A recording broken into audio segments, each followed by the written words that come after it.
नमस्कार साथियों, स्वागत है आपका आपके अपने YouTube channel study with Kuldeep में। आज हम बात करने वाले हैं एक शानदार वीडियो के साथ में। जिन साथियों ने रीट मेंस का एग्जाम दिया है और 2 गुना की लिस्ट दे करके जो चौंक चुके हैं कि हिंदी विषय में वास्तव में इतनी हाई कट ऑफ क्यों गई है, इसके क्या रीजन हो सकते हैं, तो ये वीडियो आपके लिए बहुत ही ज़्यादा इन्फॉर्मेटिव होने वाली है। वीडियो को इसके बिना एंड तक जरूर देखें। इस वीडियो में हम बात करेंगे उन साथियों के लिए जिनका 2 गुना में चयन हो चुका है और वो साथी जिनका 2 गुना में चयन नहीं हुआ है, अर्थात जो होपलेस हो चुके हैं, जो इस चीज़ को जान करके बहुत ही ज़्यादा आश्चर्यचकित है कि वास्तव में इतनी हाई कट ऑफ क्यों गई है, ये क्या सच्चाई है, गवर्नमेंट ने क्या घपला किया है, क्या वास्तविकता है, क्या झूठ है। बहुत सारी बातें उन स्टूडेंट्स के माइंड में चल रही होगी जो कहीं ना कहीं अपने रोल नंबर 2 गुना की लिस्ट में नहीं देख पाए, अर्थात दूसरे शब्दों में कहें तो असफल हो गई। तो वह साथी भी चिंता ना करें जो असफल हुए हैं, 2 गुना की लिस्ट में उनका रोल नंबर नहीं मिला है, तो उनके लिए भी वीडियो बहुत ही ज़्यादा शानदार इन्फॉर्मेटिव होने वाली है। साथ ही इस वीडियो में हम लास्ट में ये बात करेंगे कि वास्तव में इतनी हाई कट ऑफ हो चुकी है, लेकिन अब ये सच है, आपको स्वीकार करनी पड़ेगी, अब आपके पास कोई दूसरा ऑप्शन नहीं है। तो इस वीडियो में लास्ट में हम ये भी बात करेंगे कि 1 गुना की कट ऑफ कितनी रह सकती है, एक अनुमानित कट ऑफ हम बताने की कोशिश करेंगे। और साथ ही आप भी कमेंट बॉक्स में अपनी तरफ से अपना विचार बताएं कि वास्तव में कितनी आपको लगती है 1 गुना की कट ऑफ कितनी रह सकती है, क्योंकि 2 गुना की कट ऑफ देख करके तो आप भी चौंक गए होंगे। वास्तव में अनएक्सपेक्टेड कट ऑफ रही है, सभी ने अपेक्षित बताई थी कि इतनी रह सकती है, लेकिन कट ऑफ आप भी जानते हैं अपेक्षित नहीं थी, अपेक्षित थी, ठीक है ना। क्योंकि एक अगर कोई भी कैंडिडेट जैसे कि वो SC कैटेगरी की अपन बात करें तो 105 107 प्रश्न लेके बैठा हुआ था और वह आश्वस्त था कि मेरा सिलेक्शन हो जाएगा, और कहीं ना कहीं किसी से भी पूछता था तो एक बोलता था कि आपका सिलेक्शन हो जाएगा। परिणाम आपने देखा उसका नहीं हुआ, 219 करीब नंबर गए हैं, वो चौंक गया। वहीं OBC कैटेगरी का हो चाहे जनरल कैटेगरी का हो, सब व्यक्ति अपने अनुमान के अकॉर्डिंग 110 112 क्वेश्चन सही बना करके बैठे हुए थे, वो भी चौंक गए, उनका भी सिलेक्शन नहीं हुआ। तो वास्तव में कट ऑफ अनएक्सपेक्टेड रही है साथियों। दुख की बात यह है कि जो आपने 2-3 साल का समय दिया, वो 2-3 साल का समय कहीं ना कहीं आपका काम नहीं आया अगर चयन नहीं हुआ तो। और जिनका चयन हो गया वो तो प्रश्नचित हैं, लेकिन जिनका नहीं हुआ वो बहुत ही ज़्यादा परेशान है। वो 2019-20 से जब वैकेंसी की बातें चल रही थी तब से लगाकर अभी तक सारे काम छोड़ करके, सब कुछ छोड़ करके और पढ़ाई के ऊपर रुके हुए थे। हर काम उन्होंने जीवन का छोड़ दिया, सिर्फ पढ़ाई पर ही ध्यान दिया, और परिणाम आपके सामने हुआ, सारे सपनों में पानी फिर गया, कोई मतलब नहीं रहा, बहुत ज़्यादा उदास हो गई। तो उन साथियों के लिए जो असफल हो गई, ये वीडियो बहुत ही ज़्यादा इन्फॉर्मेटिव होगी। निश्चित रूप से मैंने यहाँ पर आपको कुछ की फैक्ट्स लिख रखे हैं, जैसा कि आपने थंबनेल में देखा होगा, हमने लिखा हुआ है कट ऑफ परिचर्चा।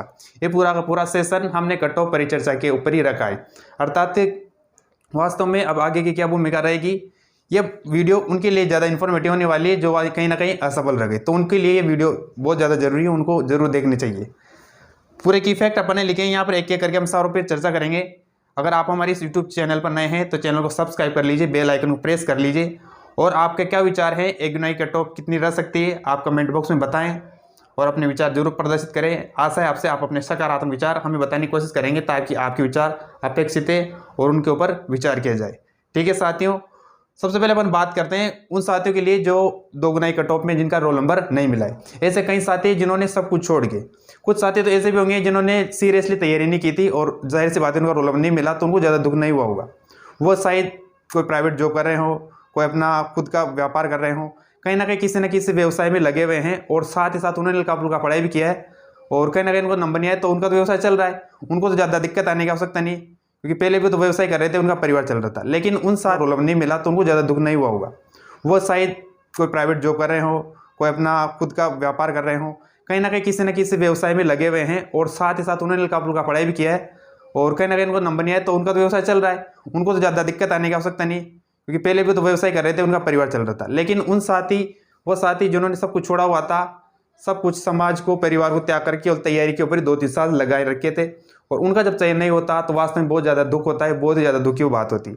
तो उन साथियों के लिए मैं कहूँगा आपको होपलेस नहीं होना है। आपके लिए सबसे पहले कीवर्ड है उम्मीद जिंदा रखें। यहाँ पर हमने बताया आपको उम्मीद जिंदा रखें, अर्थात आपके अंदर ये जीतने की उम्मीद जिंदा होनी चाहिए कि इस वैकेंसी में नहीं हुआ तो हमारा आगामी किसी न किसी वैकेंसी में जरूर होगा। यदि मानी चलिए 2023 तक कोई रीट नहीं आती, कोई सेकंड ग्रेड नहीं आती, फर्स्ट ग्रेड नहीं आती, यदि किसी साथी ने MA हिंदी से किया होगा तो जैसे बात है फर्स्ट ग्रेड अभी जो बल्क वैकेंसी आने वाली उसकी तैयारी करेगा। लेकिन कोई साथी ऐसा है कि सर मैंने तो MA भी नहीं कर रखी और मैंने तो पूरा जोर रीट पे लगा दिया था, मेरा तो सब कुछ रीट ही थी, अब रीट में मेरा सिलेक्शन नहीं हो तो मेरे को क्या करना चाहिए। यदि आपने MA की है तो आपको देखो घबराने की आवश्यकता नहीं है, आपको फर्स्ट ग्रेड आपके पास ऑप्शन है और सेकंड ग्रेड ऑप्शन है। रीट को अब आपको छोड़ना पड़ेगा, रीट को भूलना ही पड़ेगा, ठीक है ना। और फिर से जीतने की आपको उम्मीद जिंदा रखनी पड़ेगी कि मैं एक ना एक दिन जीत जाऊंगा, ठीक है। तो आप उम्मीद जरूर जिंदा रखें। और साथ में सेकंड वाला पॉइंट हमारे धैर्य की परीक्षा। धैर्य की परीक्षा इसलिए होगी साथियों कि आपने जब 12वीं पास की, उसके बाद आपने 3 साल बीए किए, बीएड किया होगा, एमए किया होगा, तो इतने सालों तक आपने धैर्य रखा है किस लिए कि हम गवर्नमेंट जॉब लगेंगे। एक ही माइंड में आपकी बात चल रही थी कि हम गवर्नमेंट जॉब लगेंगे, गवर्नमेंट जॉब लगने के लिए हम बीएड कर रहे हैं। तो आपने 2 साल की बीएड का धैर्य रखा, 3 साल बीए का भी धैर्य रखा, 5 साल तक धैर्य रखा ना, तो 1-2 साल आपको और धैर्य रखना होगा कि इस रीट में नहीं हुआ तो कुछ फर्स्ट ग्रेड में होगा, सेकंड ग्रेड में होगा, हो सकता है किसी दूसरे डिपार्टमेंट में हमारा चयन हो, लेकिन चयन होगा। यदि हमने वास्तव में रीट में इतना फोकस किया है, इतनी मेहनत की है, तो इसी मेहनत के तौर पे, इसी मेहनत के दम पे हम थोड़ा सा एक्स्ट्रा एफर्ट लगा करके दूसरे डिपार्टमेंट में वैकेंसी निकाल लेंगे और नई ज्वाइनिंग ले लेंगे, ठीक है। उधर हम लगने की कोशिश करेंगे। तो साथियों धैर्य रखना होगा। उसी साथ में अपन बात करें एक सुबह जीत की, अर्थात एक सुबह जीत की उन्हीं की होगी जो धैर्य रखेंगे और उम्मीद जिंदा रखेंगे। ये की इफेक्ट मैंने एक के बाद एक इंटरकनेक्टेड है।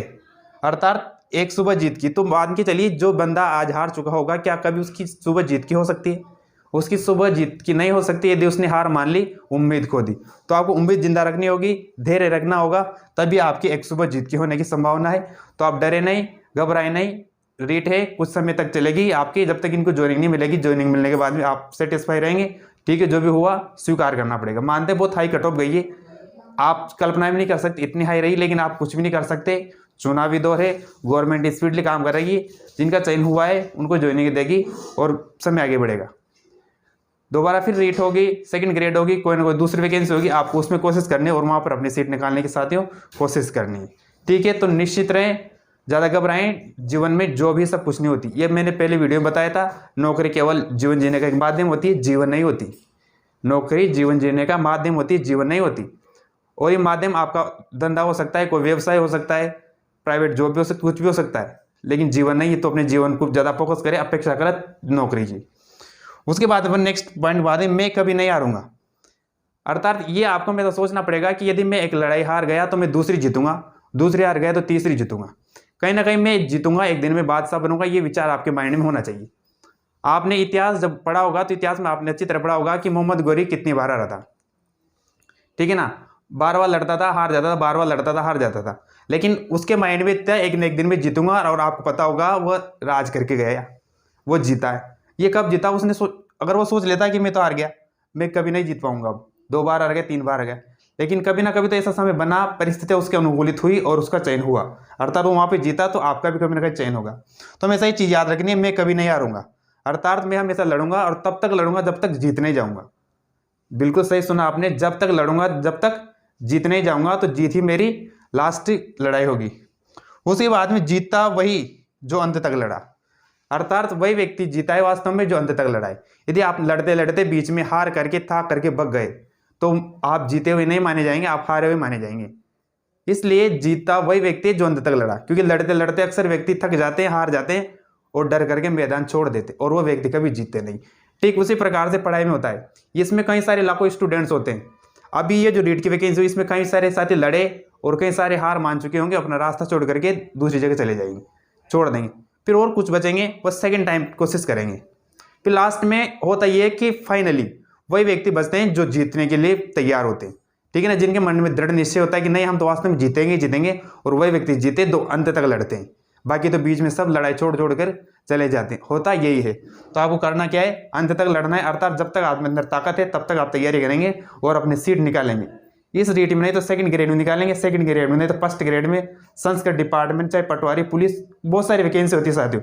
अगर आपके अंदर योग्यता है, मैं आपको दूसरे शब्दों में कहूँ तो जितनी तैयारी आपने रीट में की है, सेकंड लेवल में आपने हिंदी सीखी हो, SST सीखी हो, किसी भी अन्य विषय का साथी हो, उसने यदि इतनी मेहनत यहाँ पर की है, तो मान के चलिए इतनी मेहनत आप अगर LD से हाई कोर्ट में कर लो, पटवारी में कर लो, अगर आप फिजिकल ठीक है तो चाहे पुलिस में कर लीजिए। उसके अलावा अन्य इतनी वैकेंसीज होती है, KV की हो सकती है, सेंट्रल लेवल की। यदि आपने इतनी मेहनत राजस्थान में की ना, तो मान के चलिए अगर आप सेंट्रल में इतनी मेहनत कर देना, वहाँ आपका आसानी से चयन हो जाएगा। तो आपके अंदर एक विफन है, आपके पास एक हथियार है, वो है तैयारी का। आप इतनी अच्छी तैयारी यदि राजस्थान में कर सकते हैं तो मान के चलिए आप केंद्र में भी कर सकते हैं, और मान के चलिए रीट की कर सकते हो, अन्य दूसरे वैकेंसी की भी आप कर सकते हैं। तो आप अपने अंदर उम्मीद जिंदा रखें कि आप यहाँ पर बेस्ट कर सकते हैं तो वहाँ भी कर सकते हैं। यहाँ पर अगर आपको लगता है कि दान ली तो साथियों दूसरी जगह दान ली नहीं होगी, तो आपको वहाँ पर कोशिश करनी, तो हमेशा अंदर तक लड़ने की उम्मीद जिंदा रखनी है। उसके बाद में मैंने लास्ट टैगलाइन लिखी, नौकरी ही जीवन नहीं है। अर्थात साथियों, नौकरी जीवन नहीं है। यदि आप वो व्यक्ति भी जीवन जी रहे हैं जो नौकरी नहीं है, आपको पता है केवल 100 में से 5% ही लोग नौकरी लगते हैं, बाकी तो व्यवसाय करते हैं, खुद का धंधा करते हैं और अपना जीवन अच्छे से जीते भी हैं। नौकरी तो करने वालों को पता होता है नौकरी किस प्रकार से की जाती है। 2 दिन अगर इच्छा है कहीं जाने की तो घूमने भी नहीं जा सकता इंसान, नौकरी करनी पड़ेगी। जब व्यवसाय वाला व्यक्ति कहीं भी जा सकता है। तो ये तो सारी की सारी बातें साथियों आपको उम्मीद जिंदा रखनी है। यदि आपने अंदर ठान लिए, बीएड कर लिए, तो आप आगे बढ़िए, एमए कीजिए, फर्स्ट डिग्री की तैयारी कीजिए, नेट कीजिए और आगे बढ़िए। क्योंकि अपन जितना आगे की ओर जाएंगे उतना ही कंपटीशन कम होता हो जाएगा और दांधले कम होती हो जाएगी। जितना थर्ड लेवल का पेपर होता है उतनी कहीं ना कहीं ज़्यादा समस्या अपने को देखने को मिलती है। तो अपने को डरना नहीं, ये सारी की सारी बातें। उसके बाद में अपन जैसे कि इस वीडियो लेकर आए थे कि 1 गुना कट ऑफ क्या हो सकती है, तो आपको भी ये अनुमान लगाना है कि वास्तव में आपने 2 गुना कट ऑफ तो देख ली और आप भी चौंक गए होंगे, लेकिन किया कुछ भी नहीं जा सकता। ये वास्तविकता है, स्वीकार करनी पड़ेगी। हमने एक अनुमान स्थापित किया है कि वास्तव में अगर इतनी हाई कट ऑफ गई तो फिर 1 गुना में कितनी खाई जा सकती है। तो एक छोटी सी कोशिश कीजिए। आपको अगर कुछ लगता है कि नहीं सर इस कैटेगरी में इतनी जाने की संभावना है, तो आप बिल्कुल कमेंट बॉक्स में अपने विचार प्रदर्शित कीजिए। आपके विचारों का स्वागत है, आप सबका अभिनंदन है। ये चैनल हमारा नहीं, आप सबका चैनल है, इस हमारी एक यूट्यूब फैमिली। तो इस यदि आप हमारी यूट्यूब फैमिली पर नए हैं, पहली बार यदि आपके पास में वीडियो पहुंच रही है, तो आपको वीडियो लाइक करनी चाहिए और चैनल को सब्सक्राइब करना चाहिए। आपका बहुत बहुत साथियों स्वागत है। अपन बात कर रहे हैं 1 गुना की कट ऑफ के बारे में। तो यहाँ पर अपन देखेंगे कि जनरल कैटेगरी की 235 नंबर रहे हैं साथियों। अब एक एक्सपेक्टेड, अब मान के चलिए अब कितने हाई कट ऑफ है। यदि किसी साथी के 110 क्वेश्चन सही बने हुए थे ना, वो किसी भी कैटेगरी में हो, क्योंकि अपन मानते हैं कि वास्तव में नेगेटिव मार्किंग होते हुए इतने नंबर लाना बहुत मुश्किल है। 110 तो उस स्थिति में रीट प्री में नहीं आए थे साथियों को जब नेगेटिव मार्किंग नहीं थी। जब नेगेटिव मार्किंग नहीं थी तब भी 110 लाना बहुत मुश्किल हो गया था। सोचिए जब वहां 150 में तो 150 करके आता था बंदा 150 पूरे अटेम्प्ट, फिर भी नहीं आते थे। तो नेगेटिव मार्किंग में 110 यदि किसी स्टूडेंट ने जनरल के, ओबीसी का, एसटी से किसी का भी हो, यदि 110 बना लिया तो इतना आश्वस्त था कि नहीं सर मेरा सिलेक्शन हो जाएगा। और जो किसी से पूछता था, किसी भी विद्वान से पूछे कि मेरे 110 प्रश्न सही, क्या मेरा सिलेक्शन हो सकता है, तो निश्चित रूप से उसे ये कहा जाता था कि हाँ बिल्कुल आपका सिलेक्शन हो सकता है, क्योंकि कोई कम नंबर नहीं है, ये हाईएस्ट नंबर है अदर कैटेगरीज अन्य सब्जेक्ट देखने के आधार पर। तो लेकिन परिणाम सबको आपको पता है कितने गए, 235, अर्थात 110 से तो उसके 220 ही बने, 15 नंबर ज़्यादा चले गए। अब क्या कर सकते हैं, अनएक्सपेक्टेड रही है, स्वीकार करनी पड़ेगी। चुनावी दौरे गवर्नमेंट पासली चल रही, क्या हुआ क्या नहीं हुआ, कैसे हाई कट ऑफ रही, आप जो सोच रहे हैं बिल्कुल सही सोच रहे हैं, हुआ हो वैसा ही हुआ हो, लेकिन अब कुछ भी नहीं किया जा सकता, जो भी होना था हो गया। ईडब्ल्यूएस कैटेगरी की बात करें तो 226 रही। अब देखिए क्या कितनी हाई है ईडब्ल्यूएस, कहीं ना कहीं जब दूसरी ओर देखते हैं ईडब्ल्यूएस काफ़ी ज़्यादा नीचे चली जाती है ना, आर्थिक रूप से पिछड़ा वर्ग। अब यहाँ पर देखिए आप, कोई कम नहीं गई, बहुत हाई गई है। ओबीसी कैटेगरी देख लो 231 है ना, बहुत हाई है। MBC category 223, SC category 219, ST category 209 है ना, एसटी जैसी। अब आप इंग्लिश की ओर देखो 105 कट ऑफ रही है और इधर देखो 209 रही है, बिल्कुल डबल होगी ना। कहाँ कैटेगरी कहाँ सब्जेक्ट, तो कहीं ना कहीं सब्जेक्ट का और कैटेगरी का प्रभाव पड़ता है। हिंदी का कहीं ना कहीं लोग ये बता रहे हैं कि पेपर बहुत ईजी था, पेपर बहुत ईजी था। किसी से भी सुना, मेरे कई साथी जो तैयारी में नहीं थे वो इतनी खास तैयारी नहीं करते, लेकिन उनसे पूछा गया तो वो भी कहते कि 95 क्वेश्चन सही है, 98 क्वेश्चन सही है, ये बोलते थे। और तैयारी वाले बोलते 107 सही, 108 सही है, तो वो भी ज़्यादा अपर नहीं कर पाई, कहीं ना कहीं नेगेटिव मार्किंग चक्कर फंस गए और वो भी नीचे आ गए। और जो बिल्कुल सीरियसली वो करनी पड़ी वो भी 90-95 तक वो भी पहुँच गए, क्योंकि पेपर इतना ईजी था कि उन्होंने भी बीए किया है, बीएड किया है, कहीं ना कहीं प्राइवेट स्कूलों में कहीं बाहर पढ़ा है, तो इतनी नॉलेज होती है, इतनी सी ग्राम उनको आती है, तो कहीं ना कहीं वो भी 90-95 पहुँच गए। तो हाई कट ऑफ रहने का अपन यही कारण मान सकते हैं कि वास्तव पेपर ईजी था और स्ट्रेंथ ज़्यादा थी, पढ़ने वाले स्टूडेंट ज़्यादा थे, सब टैलेंटेड थे, सभी ने लगभग सारे क्वेश्चन सही कर दिए। जो उठ के भी गया होगा ना लगभग बिना तैयारी के, उसने भी 90 क्वेश्चन तक तो अटेम्प्ट करी थी, 90 के आसपास तो भी पहुँच गया। तो ऐसे भी कई स्टूडेंट हैं जो सीरियसली पढ़ाई कर रहे थे, जयपुर, कोटा, शेखावटी क्षेत्र में रहकर पढ़ाई कर रहे थे, तो कहीं ना कहीं देखो वह ज़्यादा कारण हो सकता है फिर हाई कट ऑफ जाने का, ठीक है ना। और फिर अगर आप कुछ और सोचे कि नहीं सर कुछ ना कुछ हुआ इसमें, तो फिर देखो हुआ है तो हुआ है, अब उसका कोई सॉल्यूशन नहीं है, क्योंकि आपको पता है इस समय फास्ट चल रहा है। अभी कुछ ही समय बाद में डॉक्यूमेंट वेरिफिकेशन स्टार्ट हो जाएंगे और ज्वाइनिंग देने लग जाएंगे, ठीक है ना। अपने पास ये ऑप्शन रहेगा कि अपन अनदर कंपटीशन की तैयारी करें, ठीक है। अपन साथ ही 1 गुना कट ऑफ की बात करते हैं, जैसे कि यहाँ पर लिखा हुआ है 1 गुना कट ऑफ कितनी रह सकती है, तो हमने एक अनुमान सेट किया है कि 242, ठीक है साथियों। अगर 242 के आसपास किसी साथी के नंबर बने हुए हैं जनरल कैटेगरी, तो मान के चलिए एक मैक्सिमम बताया इस बार, क्योंकि कितने बढ़ के बढ़ेगी दो। अब मान के चलिए अपने 242 अनुमान लगाए, जितने भी साथी हैं उनसे पूछ करके किसी कितने नंबर बन रहे हैं, और बहुत सारे सोशल मीडिया के माध्यम से डेटा प्राप्त किया है और कई सारी चीज़ें सर्च की है। क्योंकि आज जाके वीडियो बनाए, लगभग इसका रिजल्ट आया हुआ तो कितना समय हो गया, आज आकर के वीडियो बनाने का ये कारण था कि पहले सारी चीज़ देखी जाए, एनालिसिस किया जाए कितने पढ़ सकते। तो पता चलता है कहीं ना कहीं साथियों, जब इतने नंबर बने हुए साथियों के तो आज ज़्यादा भी बने हुए होंगे, क्योंकि यहाँ पर जनरल कैटेगरी में सारे ST SC OBC EWS के टॉपर बैठे हुए हैं, ठीक है ना। तो 242 तक जाने की संभावना है 1 गुना की कट ऑफ में जनरल कैटेगरी। उसके बाद EWS कैटेगरी बात करते हैं तो 236, यदि किसी के 236, अब देखिए हाई बतानी पड़ रही है क्योंकि अनुमानिक अगर किसी साथी के कितने नंबर आ रहे हैं, कई साथियों आ रहे हैं, तो जाहिर सी बात है हाई भी जा सकती है फिर। तो ये 226 से मैक्सिमम है, इससे कम ही रहेगी, ज़्यादा जाने की तो फिर संभावना है नहीं। अब मान के चलिए भी इससे भी ज़्यादा कितनी जाके जाएगी फिर, ठीक है ना। तो एक मैक्सिमम बताने की कोशिश की हमने। उसके बाद OBC कैटेगरी में बात करें तो 237, ठीक है। OBC कैटेगरी में 237 तक यदि किसी साथी के बने हुए हैं तो 1 गुना की लिस्ट में उनका चयन होगा। बिल्कुल अपने साथियों को बोलिए, उनका चयन होने वाला है। MBC कैटेगरी पर बात करें तो 230, अगर किसी साथी के 230 बने हुए MBC कैटेगरी से, उनका निश्चित रूप से इस 1 गुना की लिस्ट में सिलेक्शन होने की प्रबल संभावना है। SC कैटेगरी की बात करें तो देखिए 219 गई है। कहीं ना कहीं बारे बोला जाता है कि SC और ST की कम रहती है, अब कहाँ कम रही है, इसमें तो बिल्कुल कम रही।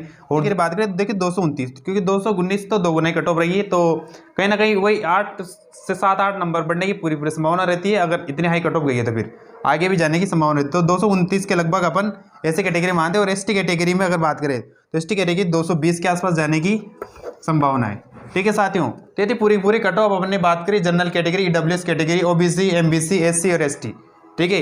ये अपने नॉन टेस्ट पे की बात की जिसमें करीब 2315 सीटें हैं, और पूरी अपने कट ऑफ बताने की कोशिश की। और इधर वह जो अपने की फैक्ट लिखे साथ, ये सारे के सारे कीपैड उन साथियों के लिए जो 2 गुना की लिस्ट में अपने रोल नंबर नहीं देख पाए, कहीं ना कहीं उनके 1 नंबर, 2 नंबर, 5 नंबर, 7 नंबर कम पड़ गए। और उन्होंने बहुत ही ज़्यादा तैयारी की थी, बहुत ही अच्छी तैयारी की थी, और उनको विश्वास था कि नहीं हमारी 2 साल की मेहनत, 3 साल की मेहनत काम आने वाली है और निश्चित रूप से हमारा चयन होने वाला है। और उन्होंने अपने भावी जीवन में कई सारे सपने बुन चुके थे कि हम आगे जॉब लगने के बाद ऐसे ऐसे करेंगे, लेकिन कहीं ना कहीं एक ही झटके में उनके सारे सपने चूर हो गए और वो देखते रह गए, कुछ भी नहीं कर पाए। लेकिन ऑप्शन ये जो अपने सारी बात करी, उम्मीद जिंदा रखना है, हार नहीं माननी, उम्मीद होनी चाहिए कि एक दिन हम जीतेंगे, ये उम्मीद होनी चाहिए जीतने की। धैर्य की परीक्षा है साथियों, परीक्षा धैर्य की वास्तव में। यदि आपने आज धैर्य नहीं रखा और अपन ने उम्मीद छोड़ दी तो फिर आगे भी कुछ नहीं हो सकता। आपको धैर्य रखना पड़ेगा कि इस वैकेंसी में नहीं तो दूसरे में, फर्स्ट ग्रेड में, सेकंड ग्रेड में, दूसरे डिपार्टमेंट में जरूर हमारा चयन होगा। एक सुबह जीत की, ये सुबह जीत की वही देख पाएंगे जो निरंतर प्रयास रखेंगे, धैर्य रखेंगे, ये सुबह जीत की वही दे पाएंगे। इसलिए आपको हार नहीं मानिए, रीट एक छोटी सी बात, एक छोटा सा इंसिडेंट समझ के बोलना है और आगे ध्यान देना है। मैं कभी नहीं हारूंगा, अर्थात आपको हारना नहीं है, हमेशा जीत के लिए कोशिश करना है और जब तक नहीं जीते तब तक लड़ना है। नीचे लिखा है जीता वही है जो अंत तक लड़ा, अर्थात यदि आपने जीत की अच्छे से दृढ़ निश्चय कर लिया है तो आपको अंत तक लड़ना ही पड़ेगा। जीत अंत में पता चलती है कि जीतेगा कौन, और जीतता वही जो अंत तक लड़ता है। नहीं तो कहीं योद्धा बीच में युद्ध छोड़ करके भाग जाते हैं, जैसा कि रीट में होगा। आप रीट के योद्धा है, आप हारेंगे नहीं, ये विश्वास खुद से कीजिए, ये विश्वास आप खुद से कीजिए, खुद से वादा कीजिए कि मैं कभी नहीं हारूंगा, मैं अंत तक लड़ूंगा और एक दिन मैं जीतूंगा, मैं विनर बनूंगा। उसके बाद में अपन बात जीता हुआ जो अंत तक लड़ा और लास्ट में नौकरी सब कुछ नहीं है। और यदि कहीं साथी ये मानते हैं कि नहीं नौकरी सब कुछ है, यदि आप इतनी कोशिश करने के बाद भी अगर असफल रहते हैं फिर नौकरी सब कुछ नहीं, मानी चलिए आपके जीवन में इससे बेटर कुछ लिखा है। आप ये 30,000, 50,000, 60,000 की नौकरी नहीं, आप लाखों रुपए महीना कमाने के योग्य है। आप बिजनेस ही करेंगे और आप बिजनेस में अपना करियर सेट करेंगे। तो ये तो फाइनल बात थी, सारी की सारी वीडियो। आशा करते साथियों वीडियो बहुत अच्छी लगी होगी, वीडियो आपके लिए बहुत ही ज़्यादा मोटिवेशनल साबित होगी, ये हमें आशा है। आप अपने सुविचार जो भी आपके अच्छे विचार है कमेंट बॉक्स में जरूर लिखेंगे और हमें बताएंगे कि वास्तव में 1 गुना की कट ऑफ कितनी रह सकती है। और जो भी आपके विचार है आप कमेंट बॉक्स में लिखें और हमें भी उत्साहवर्धन करें। और बाकी जो साथी जिनका चयन हुआ उनको भी उत्साह मिले। तो आपसे आशा है कि आप 2 पंक्तियाँ मोटिवेशनल पंक्ति जरूर कमेंट बॉक्स में लिखेंगे ताकि वो सभी साथी उन्हें देखें और प्रेरित हो। जिनका चयन नहीं हुआ है तो साथियों वीडियो को लाइक कीजिए, शेयर कीजिए।